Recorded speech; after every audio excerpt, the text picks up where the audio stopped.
오늘 말씀의 제목은 올해 우리 표예요. 전심으로 주동행, 가정과 함께. 이게 올해 우리 한성공동체 주제이지요. 제가 오래간만에 예배 인도를 하잖아요. 그동안 홍성구 목사님 인도하신데, 홍성구 목사님이 한국교회를 위해서 지금 트레스티아스를 지금 인도하러 가셨어요. 그래서 내가 참 오래간만에 예배 인도를 하니까 땀이 나네.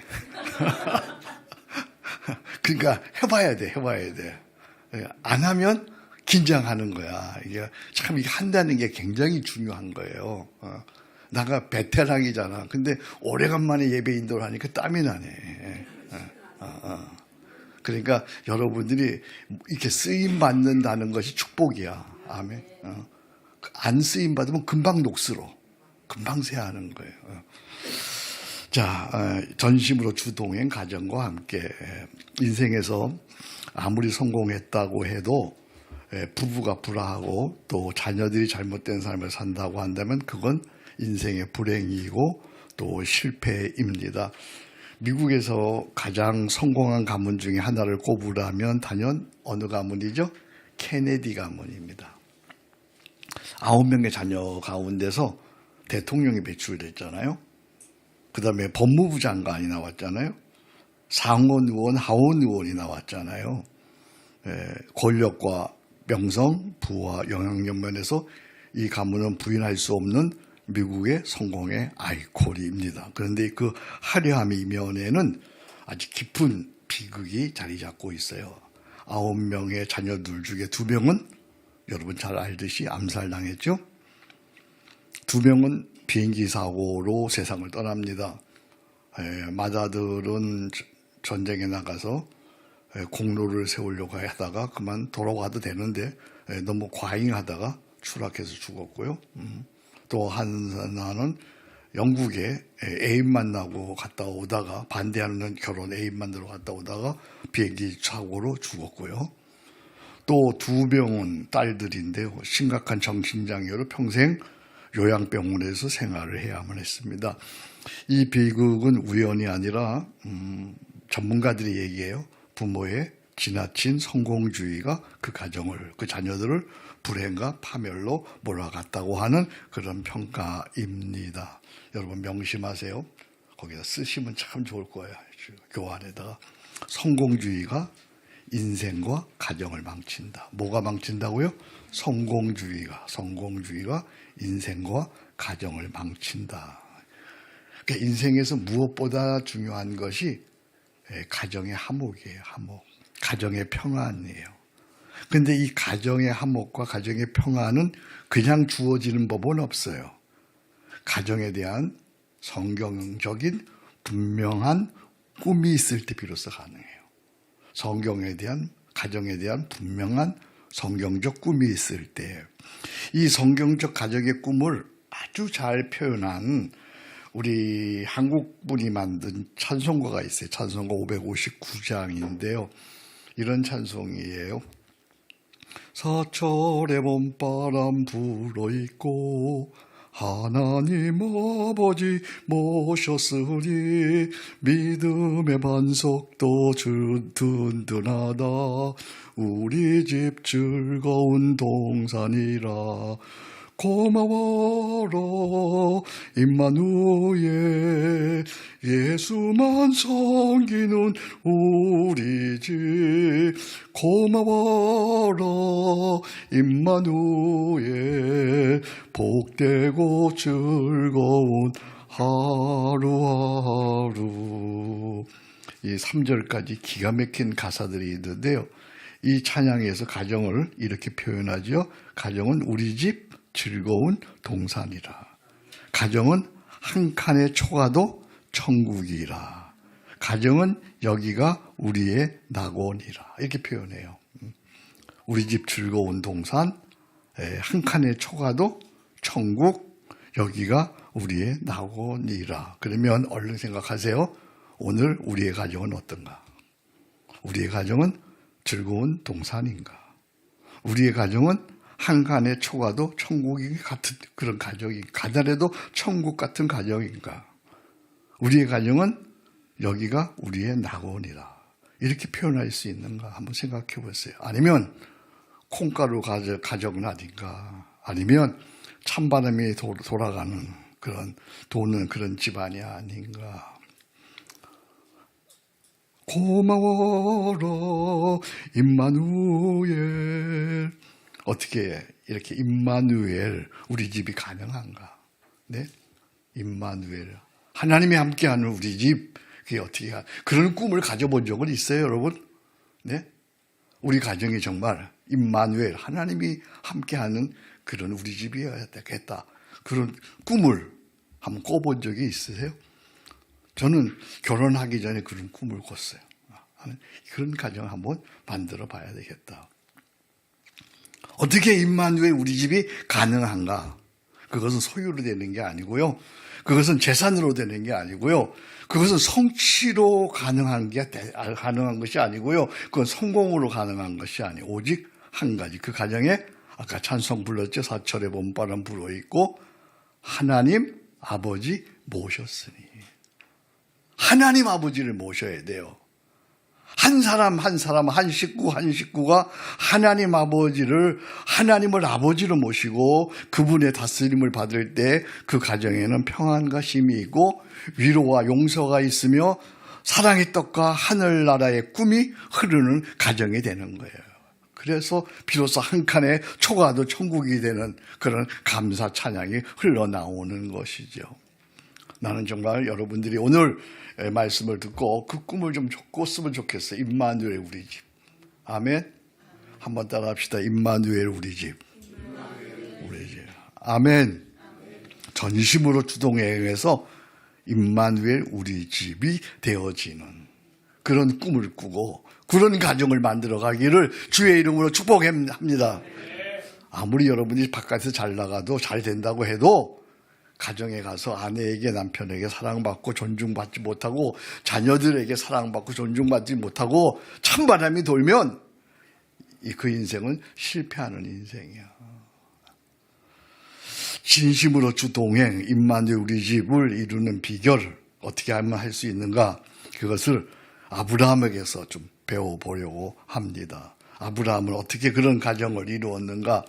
첫 번째로 아브라함은 처음부터 처음이란 단어가 중요해요. 처음부터 가정과 함께 주 동행의 길을 택한 믿음의 가장이었다. 처음. 무슨 일을 하든 처음이 중요하지. 처음이 잘못되면 잘못될 가능성이 굉장히 높아요. 어떤 목적과 어떤 태도로 처음을 시작하느냐가 그 일뿐만 아니라 인생 전체를 결정합니다. 오늘 하나님께서 아브라함을 부르셔서 말씀하십니다. 오늘 12장이죠. 내 친척, 내 고향, 친척, 아버지 집을 떠나 내가 보여줄 땅으로 가라. 사실 아브라함은 쉽게 떠날 수 있는 그런 형편이 아니었어요. 그는 갈대아 우르에서 대를 이은 우상숭배의 리더 가문으로서 나름대로 안정되고 성공한 삶을 살고 있었어요. 그런데 하나님께서는 그에게 세 가지 약속해 주셨어요. 큰 민족을 이루겠다. 그리고 내 이름을 창대하게 하겠다. 그리고 너는 복이 될 것이다. 이렇게 약속하셨어요. 그러면서 떠나라는 거예요. 이 떠남은 누구나 할 수 있는 떠남이 아니죠. 이 떠남은 지금까지 쌓아온 안정과 성공을 버리는 거예요. 이 떠남은 불확실한 길이에요. 이 떠남은 위험한 길이에요. 이 떠남은 승산이 없어 보이는 길이에요. 이 떠남은 모두가 반대하는 길이에요. 이 떠남은 처음부터 다시 시작하는 그런 개척의 길이에요. 그런데 아브라함은 떠났어요. 어떻게 떠날 수 있었을까요? 성경은 말합니다. 4절 보실까요? 12장 4절. 이에 아브라함이 어떻게 해요? 여호와의 말씀을 따라갔고. 그러니까 이 아브라함은 오직 믿음으로 하나님의 말씀을 따라서 떠났어요. 자기 이성으로 아니에요.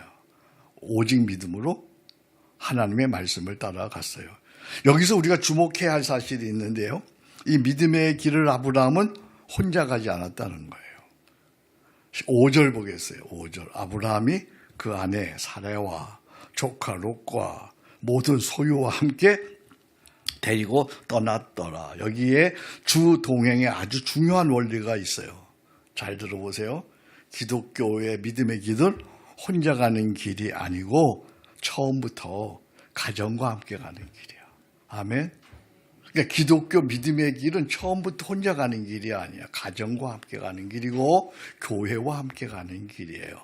아브라함 그는 처음부터 가정과 함께 믿음의 길을 떠났고 그는 처음부터 그러니까 믿음의 가장이었어요. 이것이 임마누엘 우리 집을 세우는 첫 번째 기도 제목이요. 가장 중요한 원리예요. 오늘 이 시대에 가정이 이렇게 자꾸 무너지는 이유는 환경이 열악해서도 아니고 돈이 없어서도 아니고 소유가 부족해서도 아니에요. 오직 믿음으로 말씀을 따라가는 뭐가 없기 때문이다? 믿음의 가장이 없기 때문이다. 슬프게도 오늘 이 시대에는 믿음의 가장을 보기가 참 어려워요. 희귀해. 믿음의 가장. 여기 믿음의 가장은 먼저 믿은 사람이 믿음의 가장이야. 남편이 꼭 믿음의 가장이 아니고 정말 먼저 믿은 그 사람이 믿음의 가장이에요. 믿음의 가장을 보기가 참 이 시대는 어려워요. 오늘 우리 가정이 임마누엘 우리 집이 되기를 원한다면 먼저 믿은 내가 믿음의 가장이 되시기를 바랍니다. 믿음의 가장이 되어서 내가 믿음의 임마누엘 가정의 꿈을 꿔야 돼. 하나님이 함께 하시는 가정의 꿈을 꾸는 거예요. 임마누엘 가장이 되어서 그 꿈을 위해서 기도하는 거예요. 임마누엘 가장이 되어서 믿음으로 주동행하며 나아가는 거예요. 임마누엘 가정이 되어서 그 믿음을 지키기 위해서 나아가다 보면 세월이 흘러 때가 되면 어느 날 하나님의 은혜로 임마누엘 가정이 되어 있는 것을 볼 수가 있는 거예요. 우리 집안이 그러더라고요. 임마누엘 가장, 제가 임마누엘 가장이 되어서 또 우리 아버지가 임마누엘 가장이 되어서 그렇게 믿음으로 살다가 보니까 어느 날 온 식구가 다 대를 이어서 임마누엘 우리 집이 되었어요. 믿음의 가정이 말씀을 따라 가정을 섬기며 이끌어 갈 때에 그것이 임마누엘 우리 집의 시작이에요. 그러니까 오늘 여러분, 사랑하는 여러분, 정말 여러분들이 여러분 가정에서 먼저 예수를 믿었나요? 그럼 여러분들이 믿음의 가장이에요. 믿음의 가장으로서 믿음의 꿈을 꾸시길 바랍니다. 우리 집도 임마누엘 우리 집이 된다고 하는 믿음의 꿈을 꾸시기 바랍니다. 기도하시기 바랍니다. 말씀으로 사시기 바랍니다. 그러면 어느 날 때가 되면 모두가 함께 예수를 믿고 하나님을 아버지라 부르는 임마누엘 우리 집이 되어 있을 줄로 믿습니다. 히브리서 11장 6절입니다. 믿음이 없이는 하나님을 기쁘시게 못하나니 하나님께 나아가는 자는 반드시 그가 계신 것과 그가 자기를 찾는 자들에게 뭘 주시어? 상 주시는 이심을 믿어야 할지니라. 아멘. 한번 따라 합시다. 나는 우리 집의 믿음의 가장이다. 시작. 아멘. 그 믿음을 꼭 지키시기 바랍니다. 믿음의 가장은 믿음의 꿈을 꾸는 거야. 아멘. 두 번째, 아브라함의 가정의 중심에는 예배가 있었다. 갈대아 우르를 떠난 아브라함은 하란을 거쳐서 드디어 거기 성경에 보니까 마침내라는 단어였어. 거기 성경 마침내도 동그라미 치시면 참 중요한 단어예요. 마침내 가나안 땅에 이르렀어요. 마침내. 그는 가나안 땅에 도착해서 가장 먼저 한 일은 무슨 일이었다? 제단을 쌓는 일이었다. 여기서 아브라함의 신앙 여정을 그의 거주 이동에 따라서 그의 신앙이 자라가는 세 단계로 볼 수가 있어요. 이건 흔히 우리가 잘 알지 못하는 건데요. 여러분 잘 듣지 못한 얘기인데 아브라함의 신앙 여정을 그의 거주 이동에 따라서 그의 신앙이 자라가는 세 단계로 볼 수 있다는 거죠. 1단계가 갈대아 우르를 떠남의 단계예요. 이걸 뭐라고 얘기하냐면 거듭남. 곧 중생한 그리스도인이죠. 갈대아를 떠나는 게 이제 곧 중생한 그리스도인이. 2단계는 하란에 머무는 단계. 육실에 속한 그리스도인이죠. 고린도전서 3장 1절에는 육실에 속한 단계. 3단계 마침내 가나안의 이름의 단계. 그건 영에 속한 그리스도인이. 영에 속한 그리스도인. 진짜 그리스도인이란 말이죠. 이렇게 볼 때 영에 속한 그리스도인의 가장 분명한 특징은 언제 어디서나 예배자로 산다는 거예요. 예배자. 아브라함도 그렇습니다. 그는 마침내 가나안 땅에 들어가자 여호와께 제단을 쌓았어요. 12장 7절이죠. 그리고 베델로 옮겨서 다시 제단을 쌓았어요. 이처럼 마침내 아브라함의 삶에서 그의 중심은 제단, 예배가 됐단 말이죠. 마침내. 여러분의 인생 속에서 마침내 예배가 중심이 되기를 축복합니다. 여기서 예배가 무엇인가를 살펴보면 좋겠어요. 예배가 뭐죠? 예배. 영어로는 예배를 뭐라 그래요? worship이라 해요. 그럼 두 단어가 합쳐졌네요. was, 가치라는 단어죠. 신분이라는 단어죠. 가치와 신분의 합성어로서 가치 있는 분께 나를 드린다 하는 뜻이죠. 그래서 성경이 말하는 참된 예배는 적어도 세 가지 뜻이 있어요. 첫째, 예배는 무엇보다 먼저 하나님을 최고 가치로 여기고 창조주 구원자 그분의 이름을 높이는 거예요. 예배는 하나님의 이름을 높이는 거예요. 오늘 우리의 예배가 하나님의 이름을 높이는 예배, 참된 예배 되기를 축복합니다. 예배에는 사람이 나타나면 안 되는 거예요. 사람이. 여러분 그걸 알아야 돼요. 예배에서 자꾸만 사람을 높이면 그건 예배가 아니야. 누구 이름이 나타나면 예배가 아니야. 그건 사람의 모임이지. 예배에는 할 수 있는 대로 하나님의 이름만 높이는, 하나님만 찬양받으시는, 하나님만 영광 돌리는 그런 참된 예배가 되기를 축복합니다. 두 번째, 예배에는 하나님의 구원의 은혜에 감사해서 나를 온전히 하나님께 드리는 거야. 예배는 나를 드리는 거예요. 나의 마음을 드리고, 나의 혼을 드리고, 나의 정성을 드리고, 내 몸을 드리고. 이거 아멘 안 하네. 예배는 나를 드리는 거예요. 나의 정성을 드리고, 마음을 드리고, 믿음을 드리고, 인생을 드리고, 내 전체를 드리는 게 예배단 말이죠. 예배 때마다 나를 드리는, 온전히 드리는 참된 예배가 되기를 축복합니다. 세 번째로 예배는 하나님께 나아가 하나님의 충만을 누리면서 하나님의 보호와 인도를 받는, 하나님의 충만 가운데, 하나님의 은혜 가운데 하나님의 충만을 받으니까 하나님의 인도와 하나님의 보호와 하나님의 축복을 받는 거죠. 그러니까 예배는 세 가지네요. 예배는 주의 이름을 높이고, 나를 하나님께 드리고, 그리고 그분의 충만을 받아 주의 인도를 받는 게 그게 예배예요. 나는 정말 여러분들이 앞으로 예배를 드릴 때마다 하나님 이름이 높여지기를 바랍니다. 나를 온전히 드리기를 바랍니다. 하나님의 충만 가운데 거하기를 바랍니다. 그래서 크리스찬에게 있어서 예배보다 더 가치 있는 일은 없어요. 예배보다 더 중요한 일은 없어요. 예배보다 더 복된 일은 없어요. 예배보다 더 귀한 일은 없어요. 예배가 중심이 될 때 그 가정은 세상의 어떤 유혹도 시험도 이겨낼 수가 있는 것이죠. 마침내 예배로 인하여 그 가정은 임마누엘 우리 집이 되는 거예요. 예배가 그 가정의 중심이 될 때 그 가정은 대를 이어서 형통의 가문이 되는 거예요. 아멘. 여러분의 가정에 예배가 중심이 되기를 축복합니다. 여러분의 인생에 예배가 중심이 되기를 축복합니다. 이렇게 일주일에 한 번씩 교회에 와서 예배 드리는 것도 중요하지만 가정 예배가 참 중요합니다. 그래서 오늘 여러분들에게 우리가 이번 설 명절을 맞이해서 가정 예배 지침서를 보냈잖아요. 그래서 그걸 가지고 가정 예배를 드리는 거죠. 그것뿐만 아니라 매번 여러분들이 로중을 통해서 또는 여러분 교회의 어떤 묵상서를 통해서 예배를 드리는 일이 무엇보다 중요한 거죠. 세 번째, 하나님은 아브라함의 인생을 그 가정 식구의 믿음의 삶으로 평가했다. 이거 참 두려운 말씀이에요. 하나님은 아브라함의 인생을 그 가정 식구의 믿음의 삶으로 평가하셨어요. 하나님께서 아브라함을 평가하신 기준이 참으로 두려워요. 하나님은 소돔을 심판하러 온 천사들에게 아브라함을 택하신 이유를 이렇게 말씀하세요. 아까 19절 제가 보라 그랬죠? 다시 한번 볼까요? 그가 그 자녀와 권속에게 여호와의 도를 지켜 의와 공도를 행하게 하려고 그를 택하였노라. 하나님은 우리의 인생을 사회적 위치로 평가하지 않으세요. 우리의 업적으로 평가하지 않으세요. 우리의 성취로 평가하지 않으세요. 우리의 교회 직분으로 목사나 장로나 권사로 평가하지 않으세요. 교회에서 얼마나 많이 봉사했느냐 그걸로 평가하지 않으세요. 자녀가 얼마나 출세했느냐, 자녀가 얼마나 성공했느냐로 평가하지 않으세요.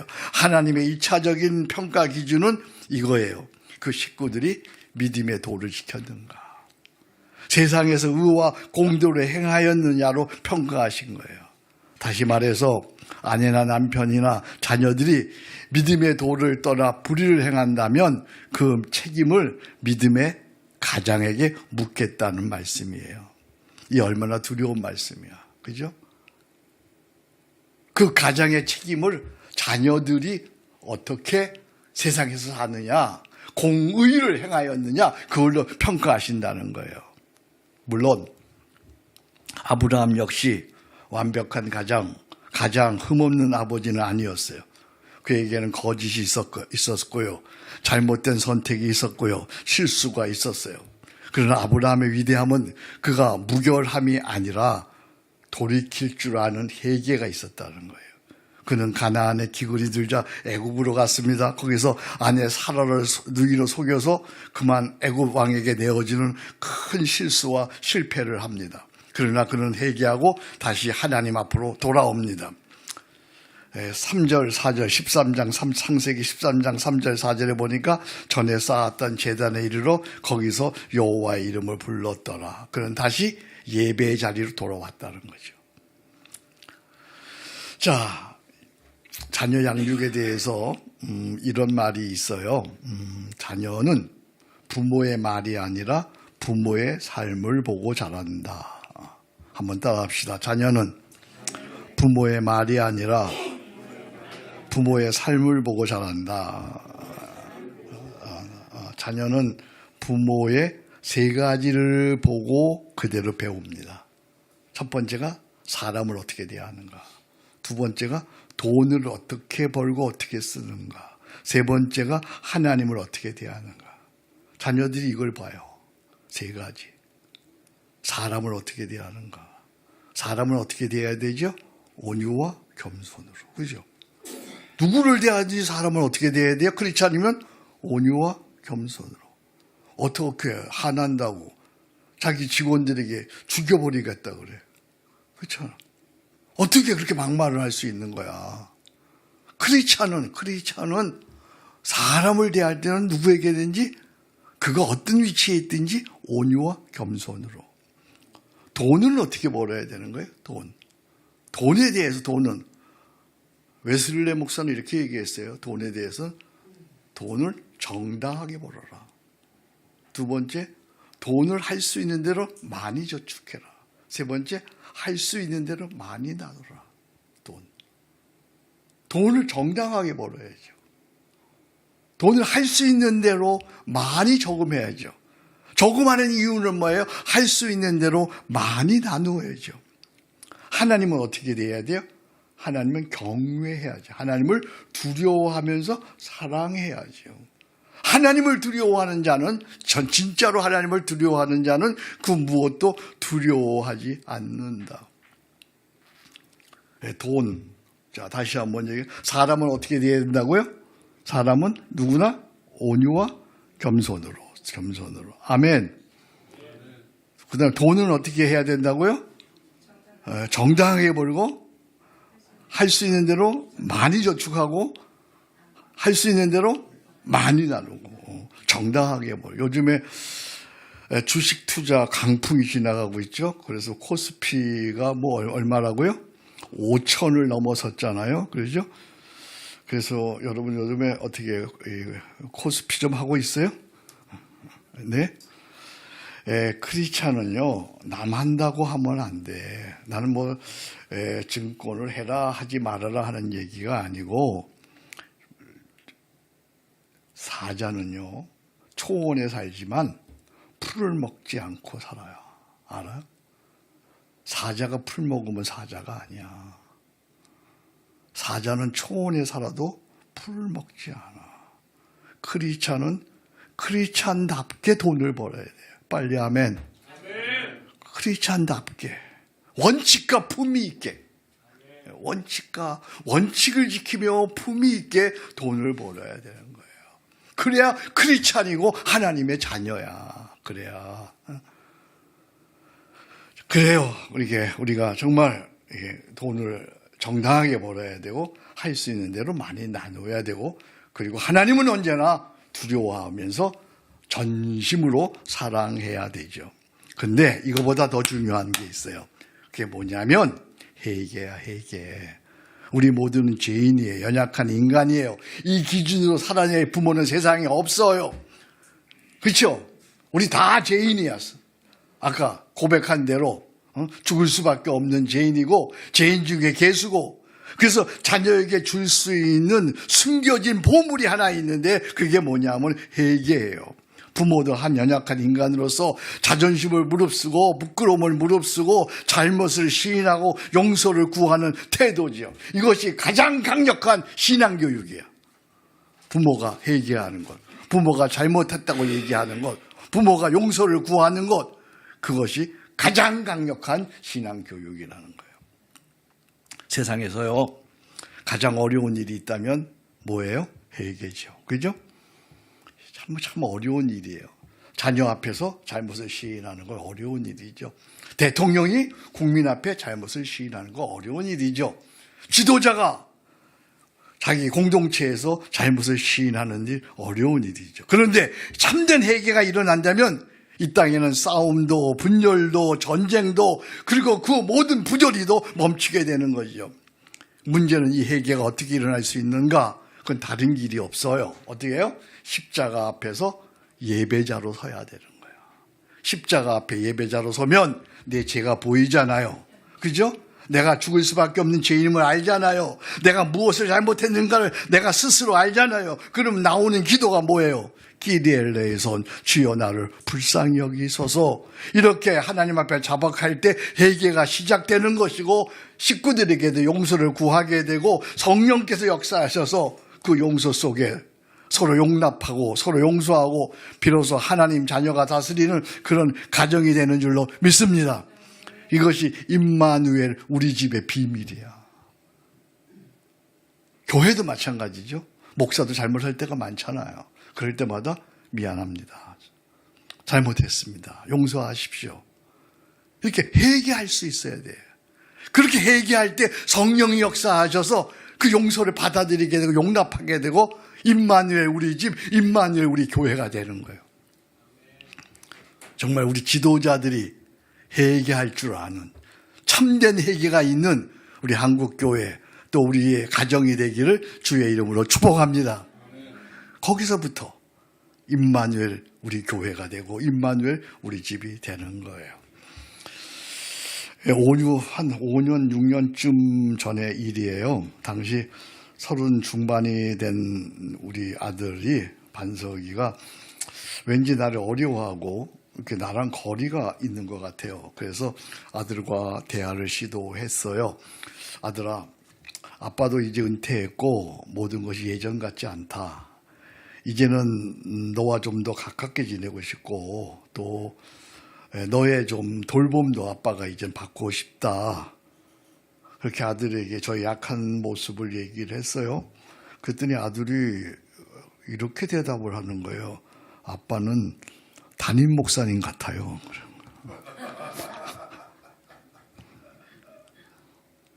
순간 제가 허걱했어요. 말문이 막혔어요.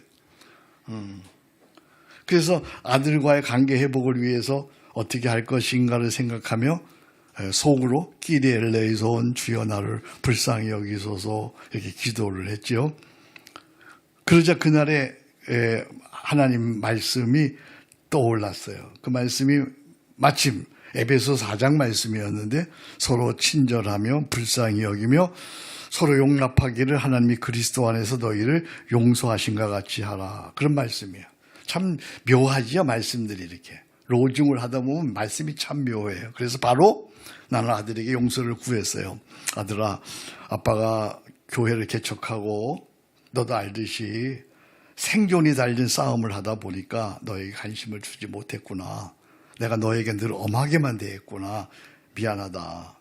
아빠를 용서해라. 그때 아들의 눈에 눈물이 순간적으로 이렇게 고이더라고요. 그리고 이렇게 말하는 거예요. 아니에요. 저도 이미 목회자로서 아빠를 다 이해했어요. 근데 이상하게 마음은 늘 어려웠어요. 그런데 오늘 아버지 말씀을 들으니까 오히려 아버지가 짠하네요. 그날 이후로 우리 관계는 눈에 띄게 좋아졌습니다. 함께 목욕도 하고 또 여행도 하고 또 서로 간에 위로도 하고 격려도 하는 그런 사이가 되었어요. 그때 깨달았어요. 비로소 우리 집이 임마누엘, 우리 집이 되었다는 사실을요. 전심으로 주동행, 임마누엘 우리 집. 이게 어떻게 세워지는가? 먼저 믿은 내가 믿음의 가장이 돼야 돼. 그리고 믿음의 가장으로서 꿈을 꿔야 돼요. 그리고 예배가 가정의 중심이 되게 해야 돼요. 일상에서 믿음의 삶을 보여줘야 돼요. 근데 무엇보다 중요한 것은 잘못했을 때 회개의 태도를 보여줘야 돼요. 이것이 진심으로 주동행, 임마누엘 우리 집이 세워지는 은혜인 줄로 믿습니다. 고마워라 임마누엘, 예수만 섬기는 우리 집. 고마워라 임마누엘, 복되고 즐거운 하루하루. 여러분의 가정이 임마누엘 우리 집 되기를 축복합니다. 여러분이 섬기는 교회가 임마누엘 우리 교회 되기를 축복합니다. 이런 원칙으로 살아갈 때 하나님께서 우리와 함께 하실 줄로 믿습니다. 하나님 아버지 감사합니다.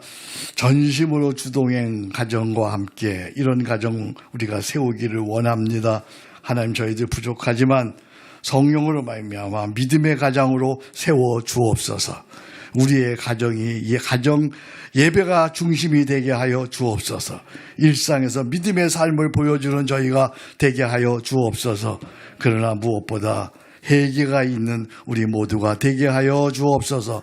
그래서 임마누엘 가정을 이루는 우리의 가정, 우리의 교회가 되도록 성령님 도와 주옵소서. 예수님 이름으로 기도합니다. 아멘.